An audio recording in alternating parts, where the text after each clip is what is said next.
Hola classe de 5è, com esteu? Faig este vídeo per explicar l'activitat número 9 de la pàgina 167 i l'activitat número 9 està formada per 3 problemes i en este vídeo vaig explicar el primer. Vaig a llegir el problema. Diu, la llegua és una unitat antiga que equival a 4.828 metres. Una llegua equival a 4.828 metres. Molt bé. En el sistema internacional. I la milla equival a 16,1 hectòmetres. Una milla equival a 16,1 hectòmetres. Quina longitud és major? La pregunta és, quina longitud és major? 3,5 llegües, 11 milles o 17.000 metres? Vale. Aleshores, tenim que una llegua equival a 4.828 metres i una milla equival a 16,1 hectòmetres. No ens diu, això en el problema no ens ho diu, però a mi em ve millor passar-ho tot a metres perquè podré comparar les mesures, podré operar amb les mesures, aleshores necessite passar-ho a metres. En els problemes sempre heu de mirar quina és la unitat de mesura que vos convé millor per a operar o per a comparar. Val? Aleshores, a mi em ve millor en metres, bueno, a nosaltres ens ve millor en aquest problema en metres. Per tant, passe 16,1 hectòmetres a metres, que són 1.610 metres.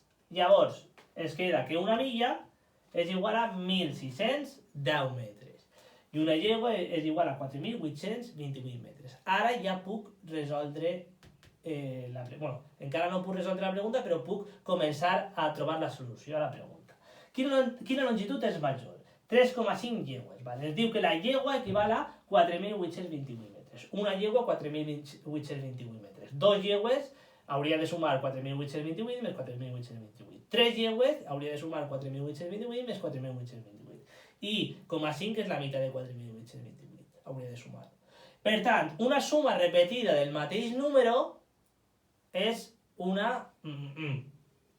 Penseu a veure, es pot fer en una sola operació. I llavors el resultat d'aquesta sola operació ens donaria un número en metres. Val? Aleshores ja tindríem les llegües, a què equival 3,5 llegües en metres. Després hauríem de passar 11 milles a metres també. Aleshores sabem que una milla és igual a 1.610 metres. Sí? Aleshores, una milla és igual a 1.610 metres, 2 milles hauria de sumar 1.610 més 1.610, 3 milles 1.610 més 1.610, així n'has 11 vegades. Una suma repetida, val? Una suma repetida és una... Aleshores, ja penseu un poc i trobareu l'operació que hi ha que fer. 11 per... el que siga. Val? I vos donarà un número i el resultat en metres. Val? I ja tindríem els llegües en metres i els milles en metres i esta dada, que la teniu en metres ja, ja podeu comparar les tres. Les tres dades. Podeu comparar els tres números i dir i respondre a la pregunta quina longitud és major. Val. Recordeu, important, heu de passar hectòmetres a metres. Val? Després, en el següent vídeo explicaré el segon problema, el segon puntet, i després faré un altre vídeo per al tercer problema, que és el tercer puntet de l'activitat 9. Val? Vinga, adeu!